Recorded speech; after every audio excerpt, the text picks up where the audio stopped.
por la boca. Y la boca. ¿Y terminamos en el Ano. En el ano. Muy bien.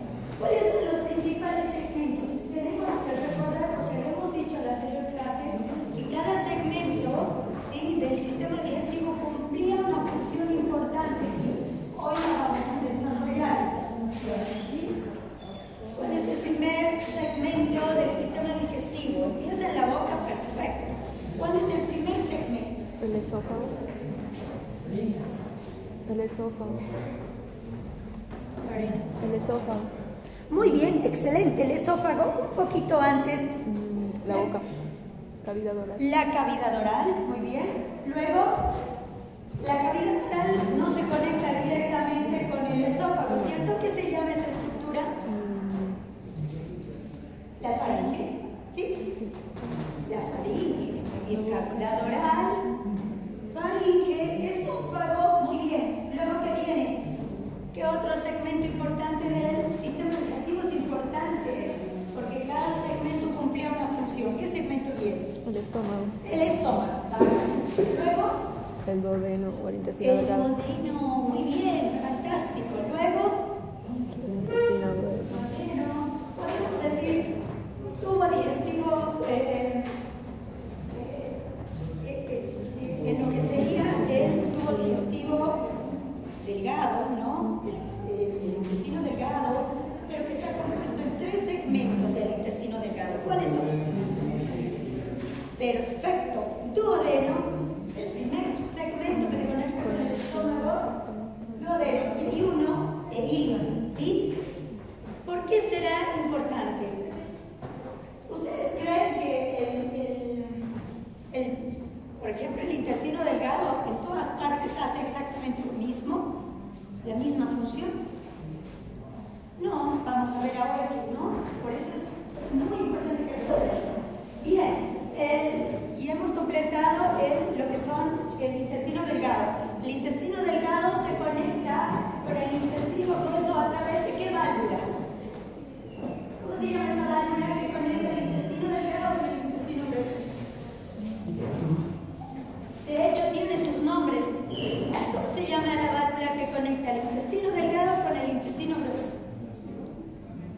Válvula iliocecal. ¿Sí? Válvula iliocecal. Muy bien. Luego tenemos el intestino delgado, igual que tiene 3 segmentos. ¿Quién lo recuerda? Colon ascendente, colon transverso, colon descendente, sigmoides y luego el ano, ¿sí? El recto y el ano, ¿sí? Ahí, esas estructuras las debemos recordar. ¿Por qué? Porque son todos los segmentos que constituían el sistema digestivo, ¿sí? Bien. ¿Qué más hemos hablado en la anterior clase? Hemos hablado de la importancia del bolo alimenticio, ¿sí? Hemos hablado de la capacidad receptiva del estómago, ¿sí? Hoy vamos a ver específicamente qué hace el estómago, cuál es su función. Hemos hablado de manera general, ¿sí?, del intestino y se hemos quedado ahí. Y hemos dicho que el sistema digestivo estaba controlado por 2 sistemas, ¿sí? Tenía un control nervioso y un control hormonal, ¿lo recuerdan? ¿Sí? Control nervioso y control hormonal. Perfecto. Veamos un poquito los tipos funcionales de movimiento del intestino, ¿sí? Esto lo vamos a ver de manera general porque son principios generales de fisiología digestiva. Y luego, en el siguiente capítulo, vamos a ser más específicos. 2 diapositivas les debo de este capítulo. Número 1. Los tipos funcionales de movimiento de los intestinos son de 2 tipos: movimientos de propulsión y movimientos de mezcla, ¿sí? Los movimientos de propulsión también se denominan peristaltismo, ¿sí? Enseguida les muestro la imagen. ¿Cuál es la función cuando el intestino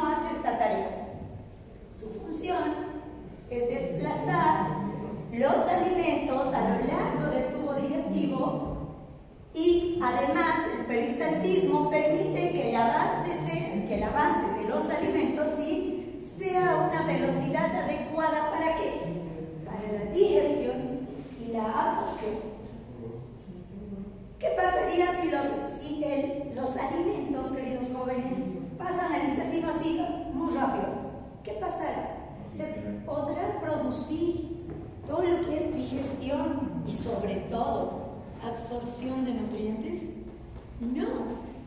No es cierto. Ahora vamos a ver a qué velocidad, ¿sí?, son las ondas peristálticas para que se produzca esta función de digestión y absorción de los nutrientes. Digestión de los alimentos y absorción de los nutrientes. ¿Qué otro movimiento funcional tiene el tubo digestivo? Movimientos de mezcla. ¿Y cuál es su función? Su función es mantener el contenido intestinal mezclado en todo momento, ¿sí? El contenido intestinal, si bien esa función elemental se cumple en el estómago, pero a medida que transitan los alimentos, ¿sí?, en forma ya de, se llama quimo, cuando los alimentos pasan del estómago al intestino delgado y grueso, ¿sí? Entonces, cuando a medida que los alimentos transitan, ¿sí?, necesitan mezclarse de manera continua para facilitar la absorción de los nutrientes, ¿sí? Entonces, facilitan ¿qué cosa? El contacto del quimo, ¿con quién? Con las enzimas y la superficie de absorción, con las enzimas que se segregan, pues vamos a verlo ahora, a nivel de todo el tubo digestivo, ¿sí? Es elemental. Bien, sigamos. Entonces, ¿a qué se referirán los movimientos de propulsión o el denominado peristaltismo? Su definición, ¿sí?, se lo define como un anillo de contracción que se propaga a lo largo del tubo digestivo, y el estímulo principal para el peristaltismo es la distensión de la pared intestinal. ¿Qué quiere decir? Cuando el contenido alimenticio, ¿sí?, en forma ya de quimo, se encuentra transitando el tubo digestivo en lo que es el intestino delgado e intestino grueso, ¿qué es lo que ocurre? Movimientos peristálticos, ¿sí? Y les voy a decir algo más. Los movimientos peristálticos, ¿ustedes creen que solo están a nivel del intestino o tendremos movimientos peristálticos desde el esófago? ¿Qué creen? ¿Creen que haya movimientos peristálticos desde el esófago? Sí. Ahora vamos a describir que son diferentes, no son como los del intestino, que continuamente se forman los anilitos en el intestino, ¿sí? Pero nosotros tenemos movimientos peristálticos desde el esófago, también los tenemos en el estómago, que son diferentes, también los vamos a mencionar ahora, con más razón en el intestino delgado, y en el intestino grueso también, pero menos pronunciados que en el intestino delgado, ¿sí? Entonces, ¿cuál es el estímulo para que se genere el peristaltismo o los movimientos de propulsión? ¿Sí? Es la distensión de la pared intestinal. Mientras haya distensión, hay el estímulo del peristaltismo. El mecanismo, ¿qué es lo que ocurre? La distensión estimula el sistema, ¿recuerdan el sistema nervioso entérico? ¿Sí? Que es como el sistema nervioso del sistema digestivo, ¿sí? Que lo que hace es contraer la pared, ¿sí?, de 2 a 3 centímetros por encima de la zona distendida y lo relaja por delante, ¿sí? Como que va contrayendo adelante y va relajando por atrás para que vaya propulsándose el contenido del tubo digestivo, ¿sí? ¿Cuál es el requisito indispensable? Un plexo mientérico activo, ¿sí? Nosotros habíamos hablado del plexo mientérico, que es toda la inervación que tiene el sistema nervioso a nivel del sistema digestivo, ¿sí? Entonces, mientras este plexo funcione correctamente, la propulsión de los alimentos se va a generar de manera idónea, ¿sí? Veamos, ahora sí les muestro el esquemita. Ay, perdón. Ahí está. ¿Qué habíamos dicho que era el peristaltismo? ¿Quién me dice? ¿A qué? ¿Cómo se lo definía? ¿Qué era el peristaltismo? ¿Quién? Muy bien, movimientos del intestino que son en forma de ¿qué? ¿De anillos?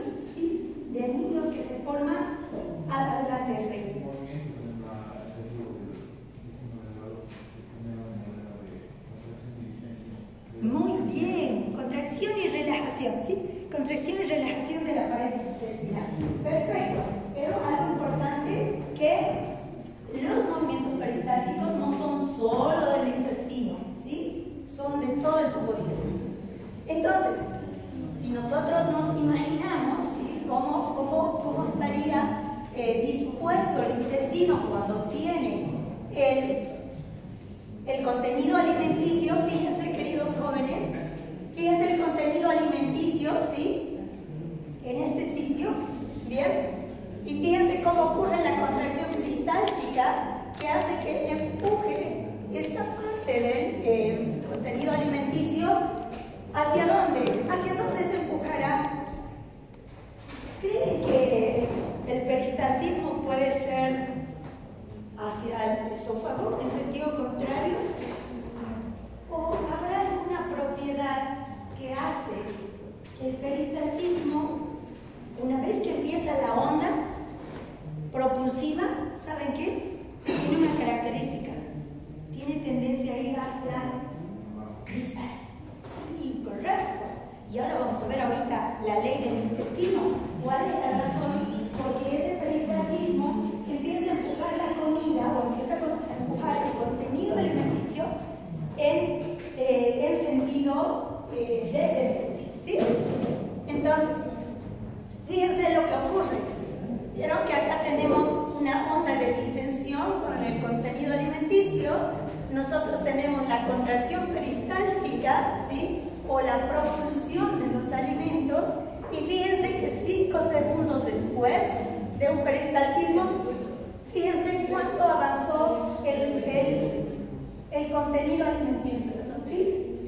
Empieza a avanzar así muy despacito. Ahorita vamos a ver cada cuántos segunditos, ¿sí?, avanza, porque fíjense, 5 segundos, ¿sí? Avanza muy despacito, ¿sí? Bien. Y esta es la última diapositiva de la clase anterior. Es la ley del peristaltismo, ¿sí? La ley del intestino, perdón. El peristaltismo casi siempre se mueve en dirección anal, ¿sí? Es una ley del intestino. Bien. El reflejo mientérico o peristáltico. Cuando un segmento es excitado por la distensión de los alimentos, cuando un segmento del intestino delgado es excitado por la distensión de los alimentos, se produce una contracción de la zona proximal. La zona proximal sería la de más arriba, ¿cierto? Es decir, la que está más cerca de la cavidad oral. Y una relajación de la zona distal, que sería la zona más cercana a la región anal. Entonces, esa es la ley del intestino, ¿sí? Que el peristaltismo genera una serie de ondas peristálticas que tienden a ir en dirección de la región oral hacia la región anal, en descenso, ¿sí? ¿Qué otra cosa importante? Esta relajación receptiva facilita el movimiento del contenido hacia adelante. Siempre el contenido tiende a ir hacia adelante, ¿sí? La combinación del reflejo mientérico y el movimiento direccional se conoce como la ley del intestino, ¿sí? El peristaltismo, les reitero, tiende a llevar el contenido alimenticio en dirección descendente, ¿sí? Desde la región oral hacia la región anal. Bien, eso era lo que les debía del capítulo anterior. Bien, les decía que nosotros tenemos todo un capítulo de lo que justamente acabamos de hablar, ¿sí? ¿Por qué? Porque esta parte de lo que es la propulsión y mezcla de los alimentos en el tubo digestivo realmente merece mencionarla, ¿sí?, con más detenimiento, con más detalle en algunas funciones. Y por eso es que este es el segundo capítulo de fisiología digestiva, ¿sí? La anterior era principios generales. Esto es básicamente propulsión y mezcla de los alimentos en el tubo digestivo. Veamos. Como objetivo de clase, comprender los mecanismos motores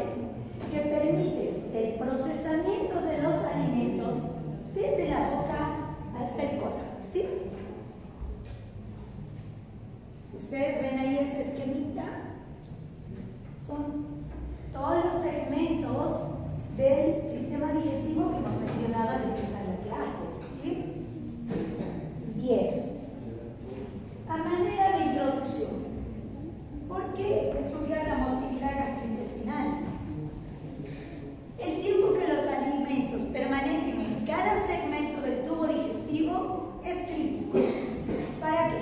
Para la digestión y absorción óptima, ¿sí? Se requiere una mezcla adecuada con las secreciones digestivas y una propulsión controlada, ¿sí? Para que estas funciones de digestión y absorción sean las ideales.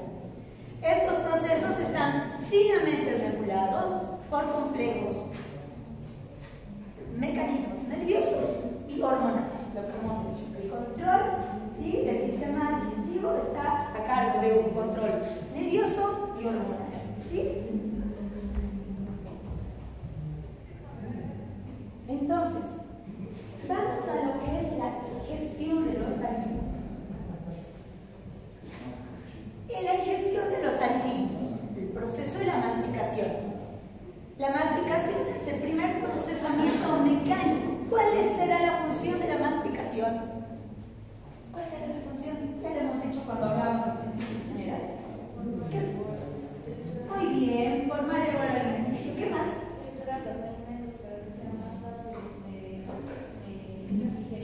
Perfecto, perfecto. Ustedes imagínense una manzana que tiene un montón de vitaminas, todo lo que queramos.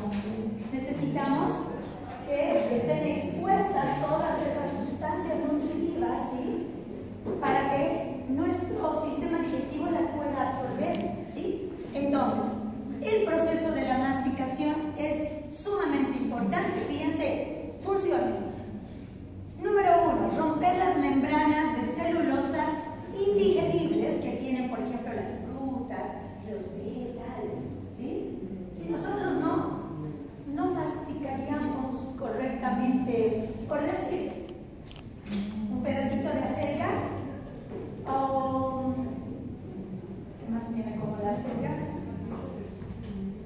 La espinaca, ¿sí? Si nosotros no la masticamos bien, ojo que esa acelguita puede no digerirse esta espinaca, ¿sí? ¿Por qué? Porque tiene una capita de celulosa que es indigerible, ¿sí? Necesitamos romperla con la masticación. ¿Para qué? Para que luego las enzimas digestivas que están en todo el sistema digestivo las puedan digerir por completo y podamos absorber sus nutrientes y vitaminas, ¿sí? Entonces, la función de la masticación, romper las membranas de celulosa indigeribles como de las frutas y vegetales. Otra función, aumentar la superficie de contacto para las enzimas digestivas, ¿sí? Mientras mejor nosotros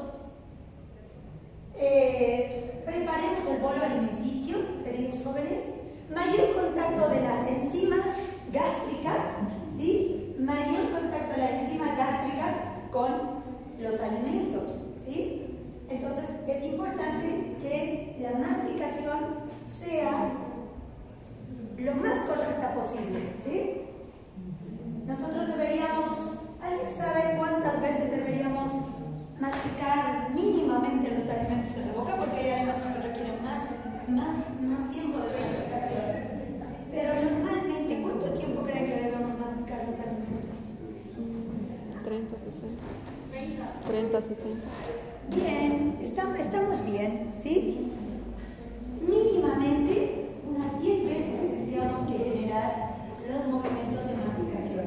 Ojo, importa mucho, va a depender de qué alimento, porque si es carne nos vamos a tardar mucho más, ¿sí? Pero mínimamente, si un alimento, una fruta, ¿sí?, por lo menos 10 veces para que nosotros lo trituremos lo mejor posible, ¿sí?, para poder digerirlo.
incisivos tienen la función, los dientes aquí adelante, esos 4, tienen una función básicamente ¿de qué? ¿Será de cortar o de triturar? De cortar. Los incisivos, la función es de cortar los alimentos. Y los premolares y molares, ¿cuál será su función? Triturar. Muy bien, ustedes van a ver cuando agarramos una manzana, primero ¿qué hacemos? ¿No es cierto? Cortamos y luego el alimento se desvía hacia los laterales para ser triturado por los premolares y molares. Ahí ya les hago una pregunta. ¿Qué creen cuánto de fuerza tienen los dientes? ¿Creen que tienen fuerza? ¿Cuántos kilos ustedes se imaginan que se necesita para romper la manzana? Más o menos. ¿Ustedes creen que con 2 kilitos de mis dientes así que rompo la manzana que puede? No. ¿Saben qué? Es increíble, pero nosotros tenemos una fuerza, ¿sí? En la acción de corte de los incisivos de hasta 25 kilos, ¿sí? Y puede ser más, ojo, puede ser más, ¿sí? Pero tenemos con los incisivos hasta 25 kilos. ¿Y qué creen? Los molares y premolares, los que tienen que triturar los alimentos, ¿cuánto tendrá de fuerza? ¿Qué creen? ¿Igual que los incisivos? Más, mucho más, el triple. 4 veces ese número.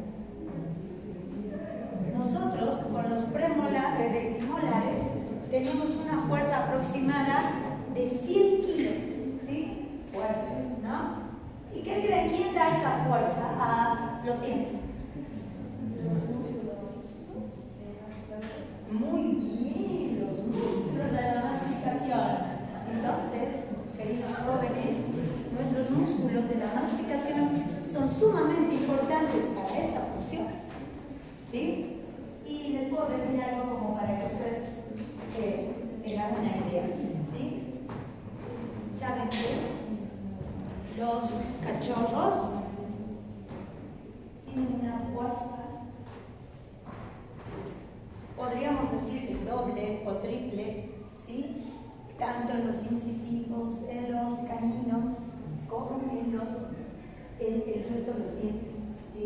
¿Por qué? Porque ellos son carnívoros, ¿sí? Entonces tienen preparada una función de la masticación para ejercer mayor fuerza, ¿sí? ¿Ustedes se hubieran imaginado que nosotros podamos triturar 100 kilos con los molares?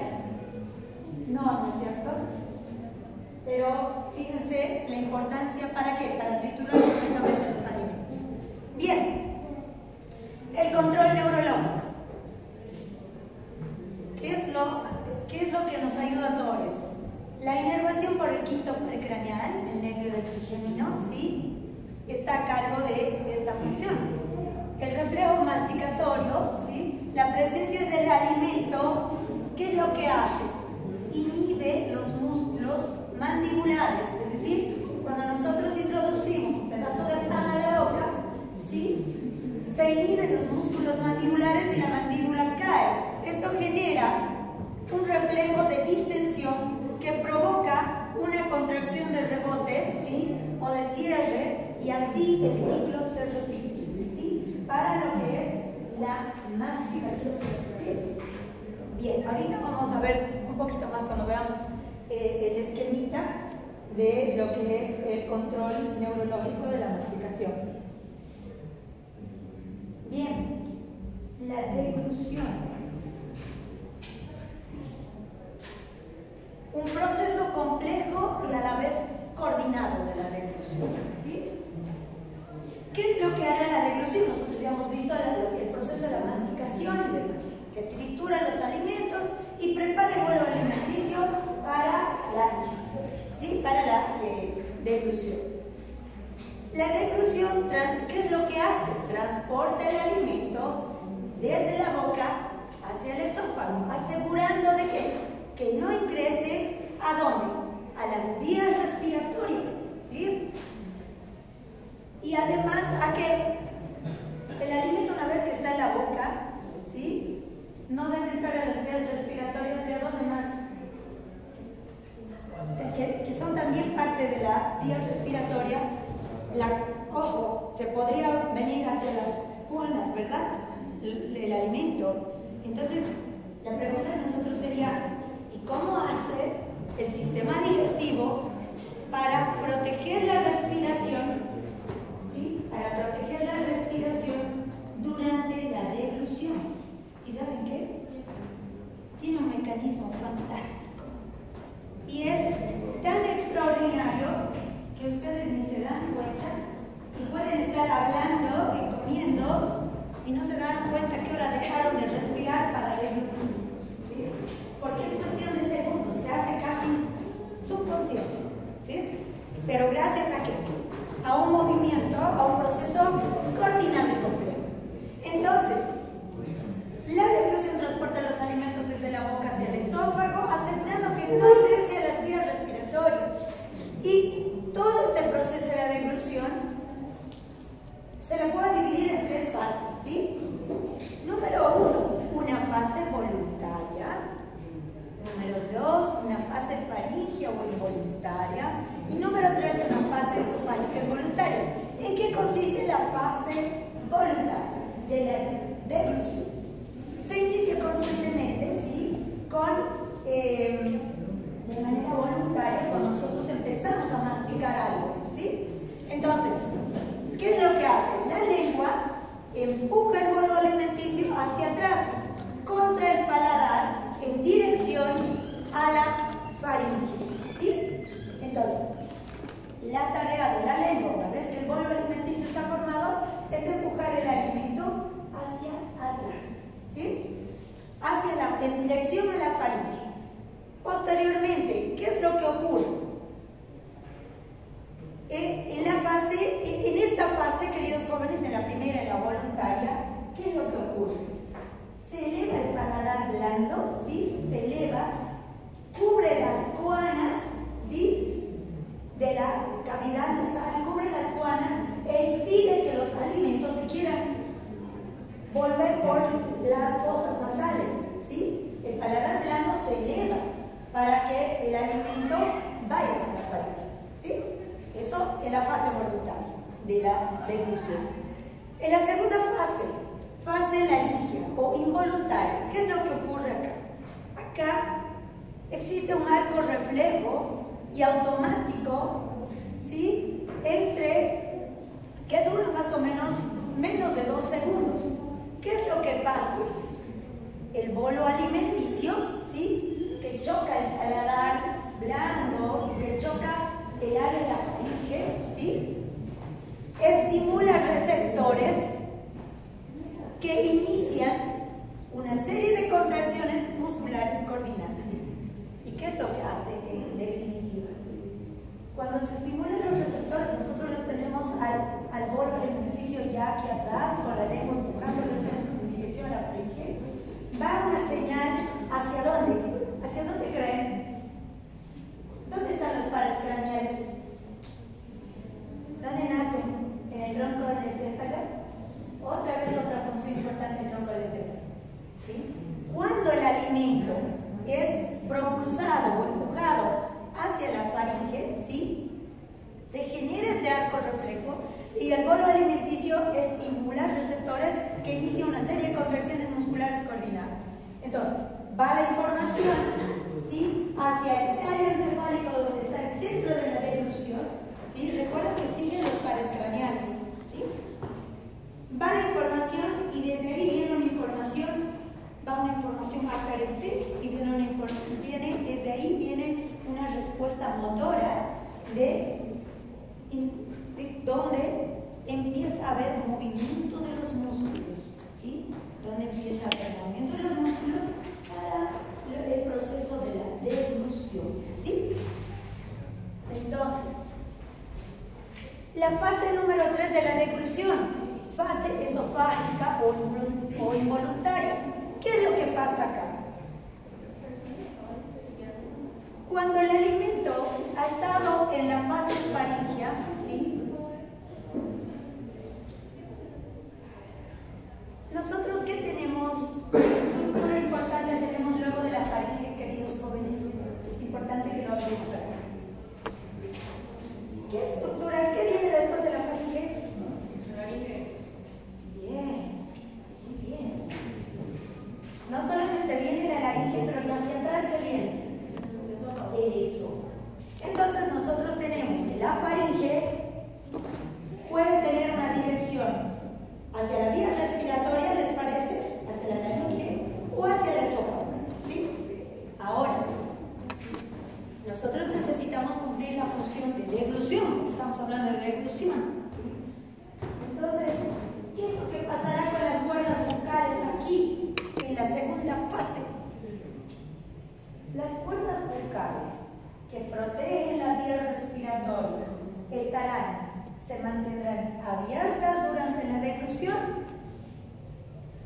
aproximarán, se sellarán y además les cubrirá la epíglotis.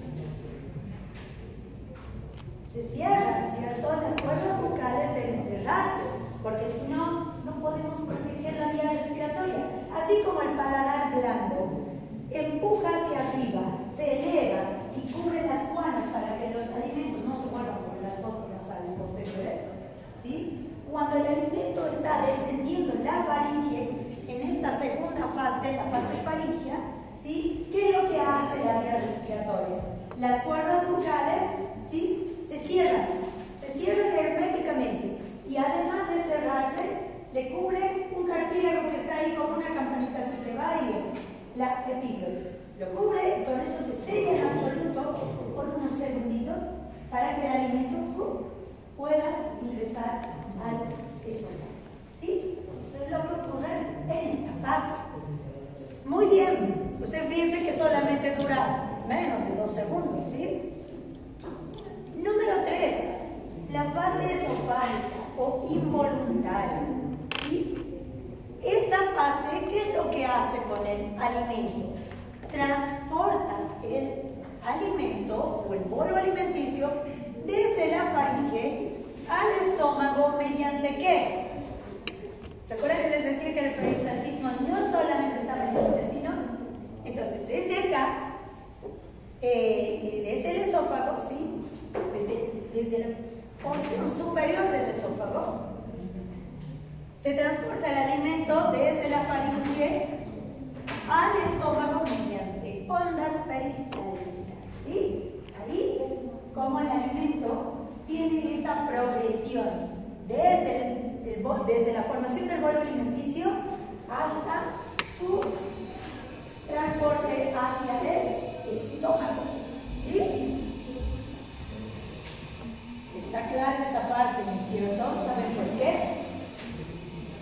Porque en el examen las preguntas más importantes son ¿cuál es el proceso, ¿no es cierto?, de protección de la vía respiratoria que tiene el sistema digestivo en esta fase de la deglución. ¿Sí? Es importante que nosotros sepamos qué es lo que pasa con la respiración mientras deglutimos. ¿Sí? Entonces, fíjense, acá tenemos nosotros un esquemita de lo que ocurre con el bolo digestivo, del proceso que acabamos de mencionar. ¿Sí? Nosotros hemos dicho, ustedes pueden identificar al bolo alimenticio ya de color cafecito. ¿Sí? Está en la boca, se forma el bolo alimenticio, luego la masticación, y hemos dicho que cuando se empuja hacia atrás en dirección hacia la faringe, ¿sí?, hay un estímulo, ¿sí? Fíjense que ahí, a través del nervio trigémino, del quinto par craneal, ¿sí?, hay un estímulo hacia, ¿dónde? Hacia el centro de la deglución, que ustedes se fijan ahí, justamente está el tronco encefálico, ¿lo pueden ver? El protuberancia bulborraquídeo, ¿sí? Ahí está ubicado el centro de la deglución. Entonces, fíjense cómo el estímulo viaja a través del nervio del quinto par, el trigémino, ¿sí? El estímulo de la presencia del bolo alimenticio en este sitio, ¿sí? Ese estímulo llega al centro de la deglución, el bulbo raquídeo, y el bulbo raquídeo empieza a enviar señales motoras, ¿sí?, eferentes a toda la musculatura, tanto de la faringe como del esófago, ¿sí? ¿Para qué?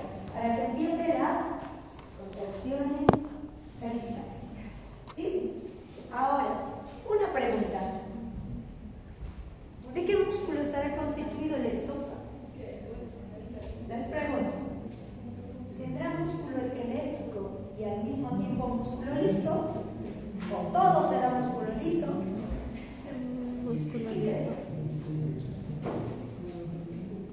¿Qué creen con las funciones que hemos mencionado hasta acá? ¿Saben qué? El esófago, en su tercio superior, ¿sí?, el que está más cerca hacia la faringe, tiene músculo esquelético, estriado, ¿sí? Y en sus 2 tercios, medio e inferior, tiene músculo liso, ¿sí? Entonces, fíjense cómo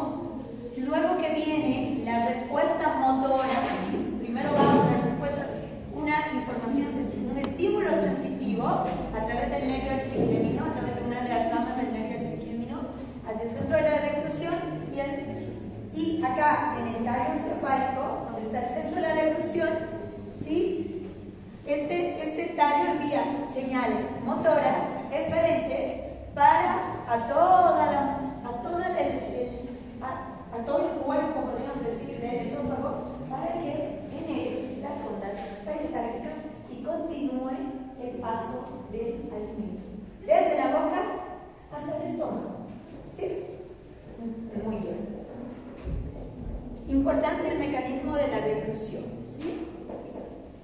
Ahora, veamos un poquito más.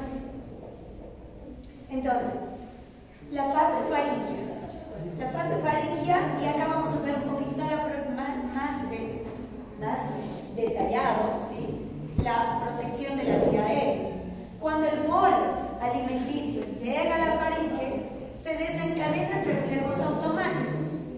¿Cuáles son los reflejos cuando el bolo alimenticio pasó de la boca a la faringe? Fíjense lo que ocurre, lo que habíamos hablado, ¿sí?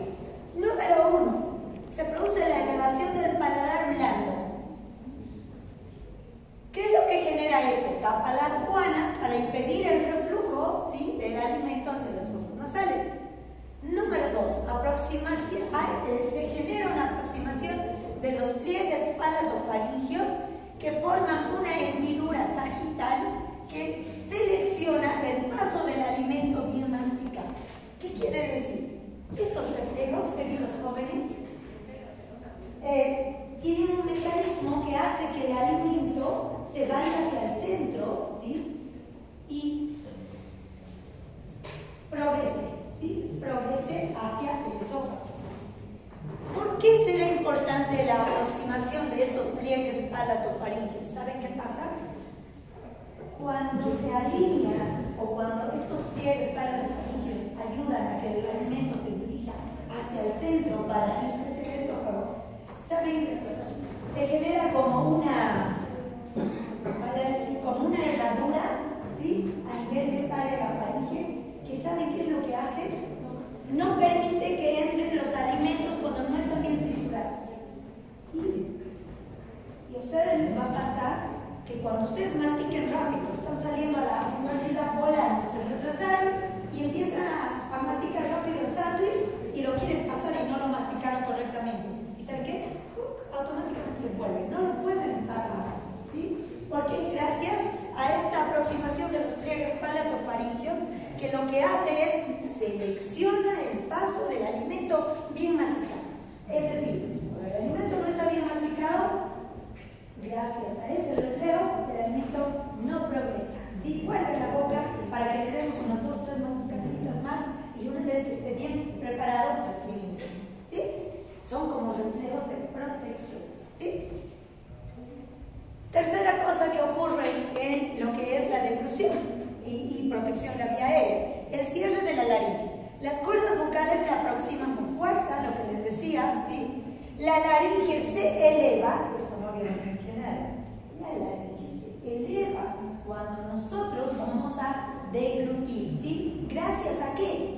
Gracias al estímulo de los músculos del cuello que ocurre durante la deglución, ¿sí? La laringe se eleva hacia arriba, ¿sí? ¿Para qué? Para permitir el ingreso del alimento. Y otra cosa más que les decía, además de que se sellan las cuerdas vocales, encima tenemos otra barrera de protección, que es la epiglotis, que lo que hace es bascula. Bascula es que hace tic, tic, tic, tic, ¿sí? Cada que respiramos, ¿sí?, y cada que deglutimos, ¿sí?, se abre y se cierra, se abre y se cierra. Eso es bascula. Bascula hacia atrás cubriendo la entrada a la laringe, es decir, cuando nosotros deglutimos y el proceso de la deglución que dura 3 segundos, ¿sí?, la epiglotis va y sella la laringe para que no vaya comida ni ningún resto alimenticio hacia la vía respiratoria, ¿sí? Fíjense, y aquí lo hemos puesto así como resaltadito, ¿sí? La aproximación de las cuerdas vocales es la acción protectora más importante de la vía respiratoria durante la deglución, ¿sí?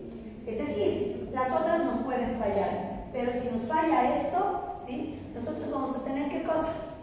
¿Qué pasa cuando el alimento se va hacia la vía respiratoria? ¿Qué se llama ese cuadro? ¿Qué se llama? Aspiración gástrica, ¿les parece? O broncoaspiración, ¿sí? Y ¿saben qué? Eso les pasa a los pacientitos cuando tienen problemas de ACV, ¿sí?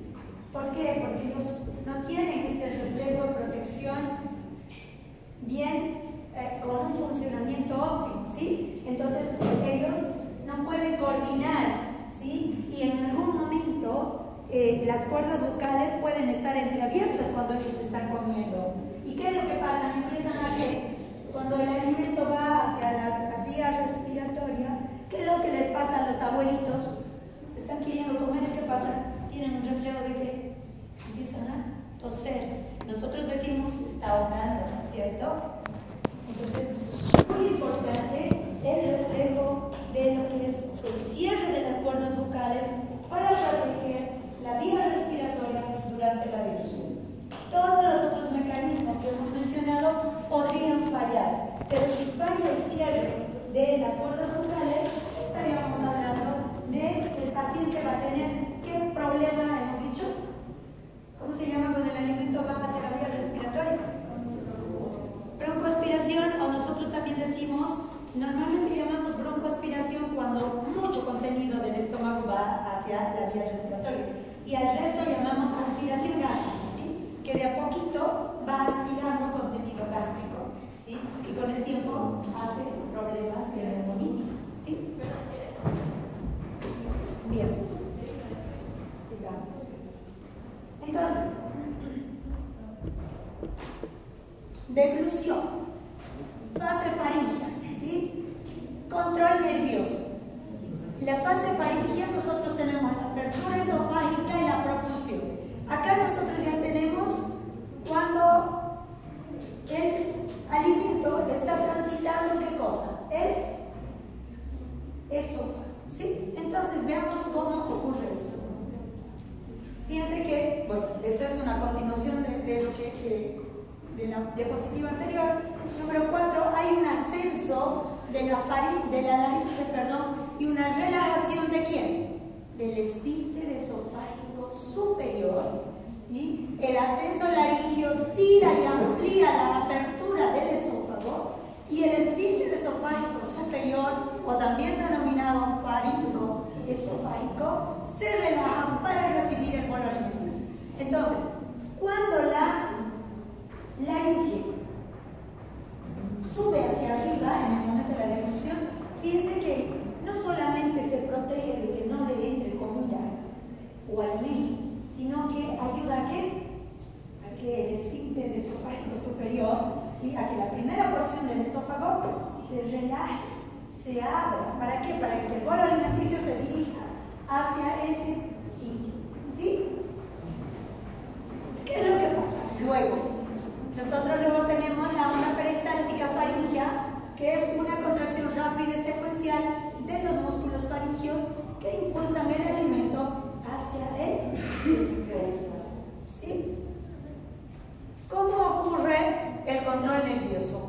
¿Cómo está dado el control de este funcionamiento a este nivel? Nosotros tenemos un control nervioso y tenemos aferencias dadas por impulsos táctiles de los pilares amigdalinos, ¿sí?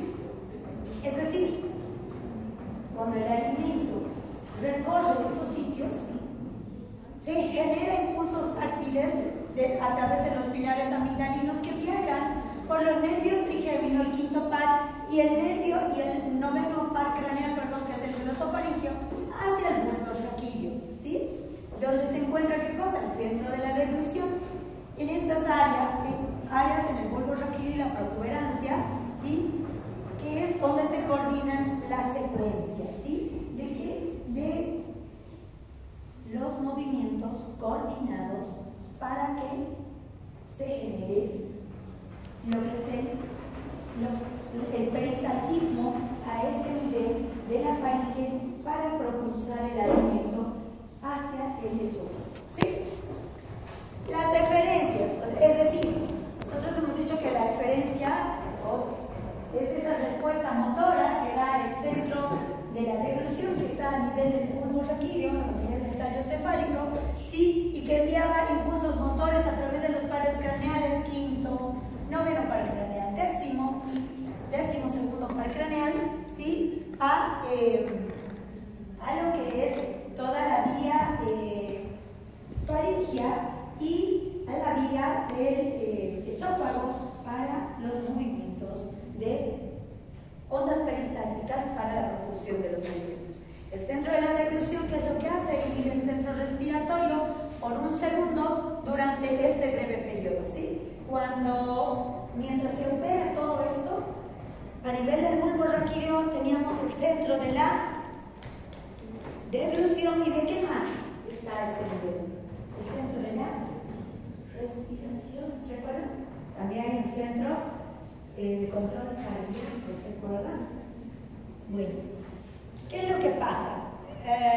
¿Cómo se inhibe la respiración cuando se está produciendo la deglución? Y pasa que ahí, en el bulbo raquídeo, ocurre así como una serie de controles, ¿sí? Y el centro de la deglución inhibe al centro de la respiración por 2 a 3 segunditos hasta que nosotros deglutimos el alimento. Y luego otra vez reactiva nuevamente para que nosotros, nuevamente lo estimula para que nosotros volvamos a respirar, ¿sí? Y les decía que eso es un proceso tan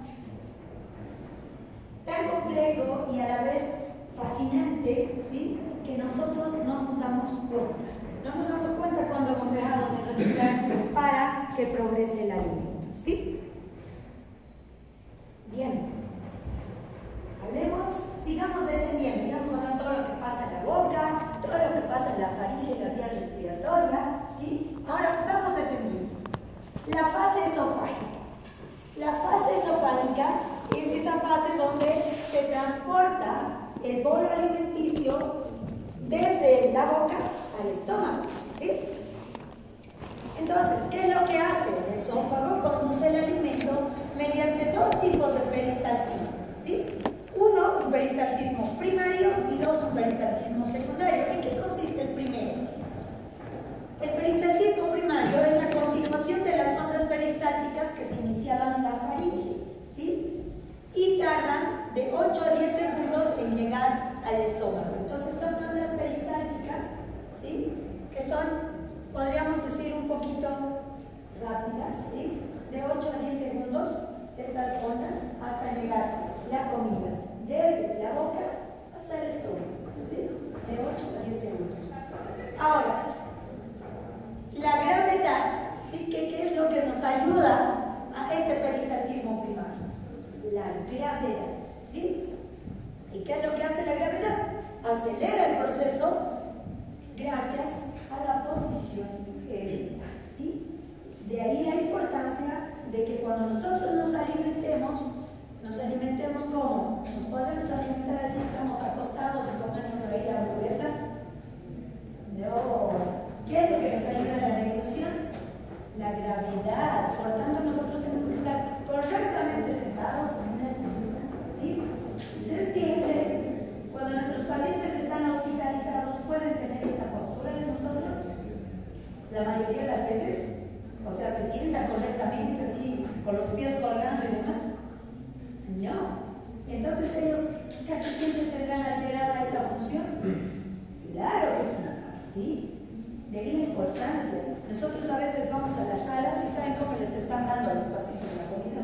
El paciente solo tiene una almohada de 30 grados y está absorbiendo de la bombillita, digamos, su licuado, su sobrealimentación. Y eso es peligroso, ¿sí? Fíjense, nosotros necesitamos que se recline la camilla y que el paciente esté por lo menos sentado, no va a estar con las piernas colgando, pero por lo menos lo más erecto posible, porque eso nos ayuda en la deglución, en la fisiología normal. Y les digo algo más, ¿saben qué? El paciente hospitalizado y que no se mueve, automáticamente, ¿qué le pasa al sistema digestivo?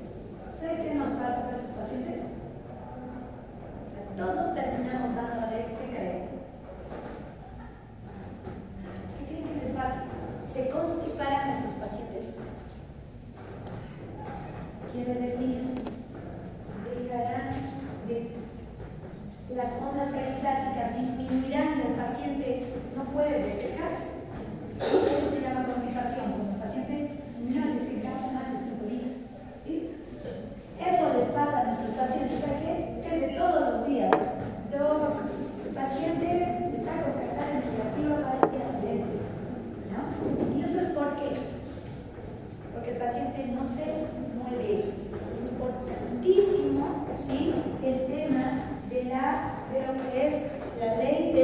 gravedad que ayuda al proceso de la digestión gástrica.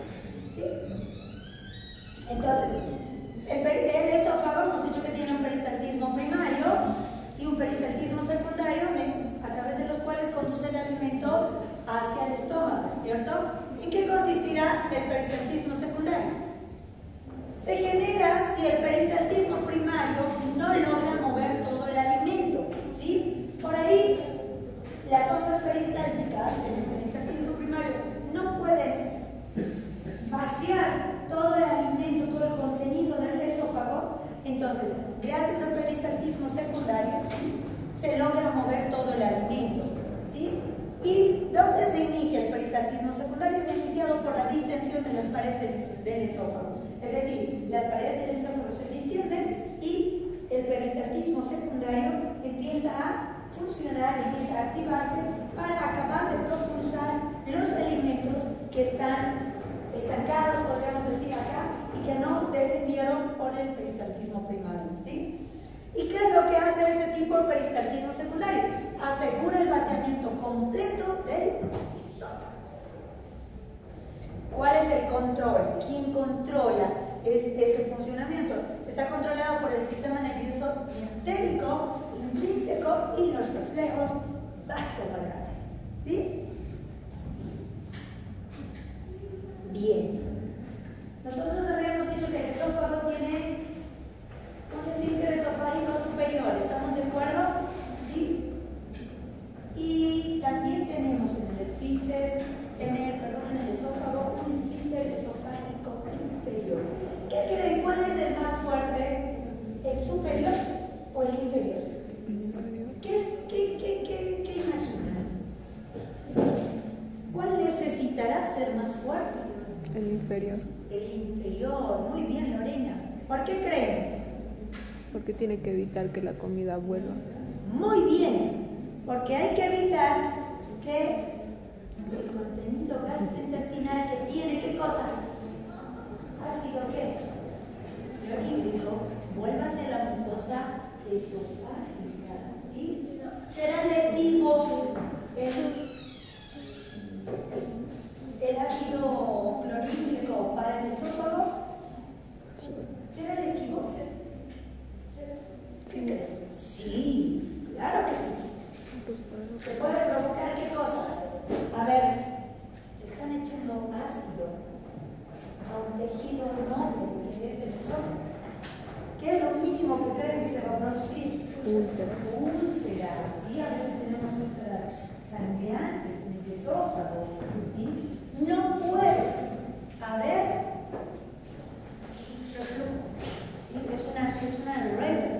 De hecho, cuando se produce, nosotros tenemos un cuadro patológico denominado reflujo gastroesofágico, ¿sí? No debe haber reflujo. Es más, ahorita vamos a ver, además de contraerse el esfínter esofágico superior, ¿qué otra cosa más hace para que no haya reflujo gastroesofágico? ¿Sí? Veamos. Fíjense lo que dice ahí. Y es como para que nosotros nos llame la atención. El esfínter gastroesofágico inferior o esfínter esofágico inferior es el guardián del estómago. ¿Sí? Es el guardián. Cuida que no salga nada del estómago el retroceso, no hay el reflujo, ¿sí? Haciendo un reflujo. ¿Cuál es la función? El esfínter esofágico inferior es una zona del músculo circular, ¿sí? Está en los últimos 3 centímetros del esófago. Ojo, ahí ya vamos dando una pausa, ¿sí?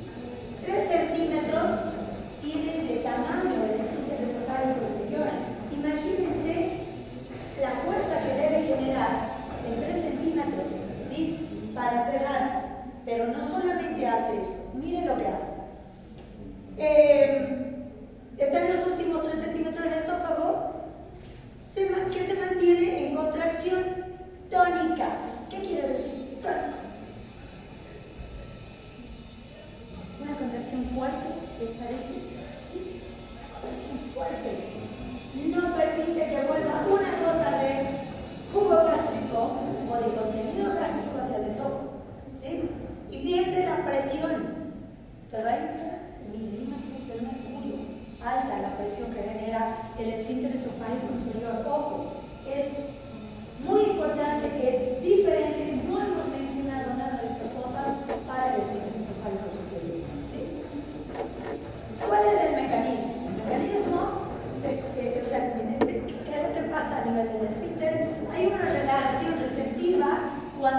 onda peristáltica se acerca.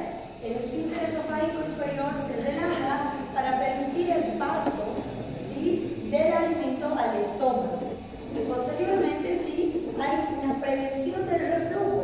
Su contracción tónica evita que el contenido ácido gástrico y las enzimas gástricas dañen la mucosa esofágica. Entonces, fíjense de prolijo este mecanismo, ¿sí? Se relaja, permite el paso del alimento y ¡plum!, se cierra, ¿sí? Y se cierra fuerte, en una contracción tónica, ¿sí? Ahora, el mecanismo de la válvula adicional, fíjense qué otra cosa más hace o qué otra cosa más ocurre a nivel del esófago, a nivel del esfínter, para que no haya reflujo. La porción intraabdominal del esófago se colapsa cuando aumenta la presión abdominal, es decir, cuando nosotros tenemos tos o hacemos un esfuerzo, previniendo aún más el reflujo. ¿Qué quiere decir? La parte del esfínter esofágico inferior, ¿sí? ¿Saben qué es lo que hace además cuando nosotros estamos tosiendo o haciendo algún esfuerzo que puede hacer que el contenido gástrico se vuelva? ¿Saben qué hace? Es como que se invaginara en su propio eje, ¿sí? O sea, el esfínter se introduce más hacia el estómago para sellar y hacer que no haya reflujo, ¿sí? A eso se refiere el mecanismo de válvula adicional.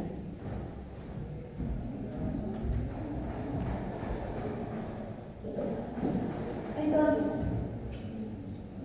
¿he avanzado o no he avanzado? ¿No? Entonces lo veamos. Uy, perdón, es la batería. No he avanzado. Un segundito.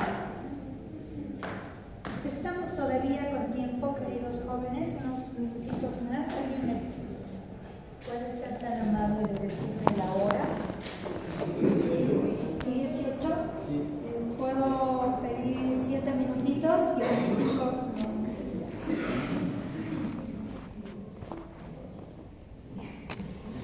Entonces, la doctora dice que el esfínter esofágico es importante.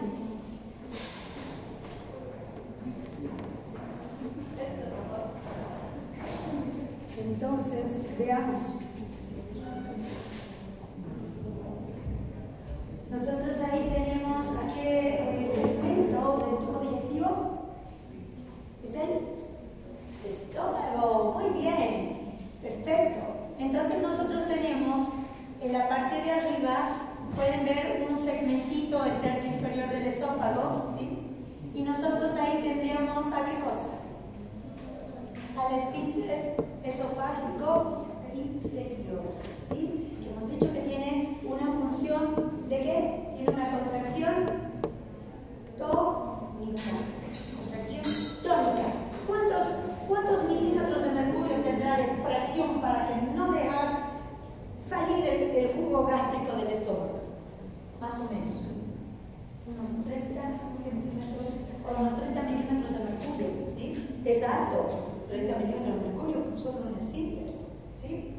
Entonces, fíjense qué tan fuerte es el esfínter. Luego nosotros tenemos ya lo que es este segmento del intestino, del tubo digestivo, perdón, que es el estómago. Y nosotros tenemos 3 segmentos, podríamos decir, una parte más ensanchada, la parte que está unida hacia el esófago, denominada más amplia, más voluminosa, denominado fondo gástrico, ¿sí? Una parte central denominada cuerpo y una parte distal un poco más estrecha denominado antrogástrico, perdón, ¿sí? Y el antrogástrico se comunica con ¿quién? Con el primer segmento de lo que es el duodeno, ¿sí? El primer segmento del intestino delgado. Y fíjense que acá tenemos otro sistema de seguridad, que es el esfínter pilórico. El píloro, la región del píloro que comunica el estómago con el tubo digestivo o intestino delgado, la primera cosa, ¿sí? El duodeno.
guarda grandes cantidades de alimentos, ¿sí? Mediante la relajación receptiva, que es un reflejo vasovagal, ¿sí? El cuerpo gástrico se distiende para acomodar hasta 1.5 litros, ¿sí?, de contenido con un bajo aumento de la presión, ¿sí? ¿Qué otra cosa importante hace el estómago? Uno, almacena. Perfecto. Número 2, mezcla. La función motora de mezcla. En el estómago se produce una mezcla del alimento, ¿sí? El alimento se mezcla con las secreciones gástricas para formar un elemento, es decir, una papilla semilíquida del alimento que cuando se mezcla con el jugo gástrico se denomina ¿qué cosa? Quimo. ¿Sí? ¿Recuerdan el quimo? Lo he visto de sus lecturas. ¿Sí? Cuando el alimento que ingresa al estómago se mezcla con los jugos gástricos, ¿sí?, segregadas por quién? Por la mucosa, ¿sí?, que segrega jugo gástrico, ¿sí? Es cuando se produce esta estructura del alimento que es semilíquida, ¿sí?, de un color verdoso, ¿sí?, porque el jugo gástrico es así, ¿sí?, un color verdosito, con una pasta. ¿Alguna vez han triturado cuando se hacen jugos verdes? ¿Sí? ¿Han visto que cuando nos queda toda la pulpa es toda una cosita verde? Así es el quimo. Ese es el quimo, ¿sí? Entonces, es la mezcla del alimento con las secreciones gástricas para formar el quimo, que es una papilla semilíquida y que está lista recién, cuando está en este estado de quimo, recién está lista para ingresar al primer segmento del intestino, ¿sí?, donde vamos a ver que se cumplen igual otras funciones y posteriormente recién empieza la absorción, ¿sí? ¿Qué otra función tiene el estómago? Hemos dicho que es de almacenamiento, de mezcla y de vaciamiento lento y controlado. ¿Por qué será de vaciamiento lento? ¿Creen que tiene alguna función el hecho que el estómago... ¿Se imaginan si el estómago propulsaría todo el alimento? No es la idea del estómago. ¿Saben qué? La propulsión es lenta. ¿Saben por qué?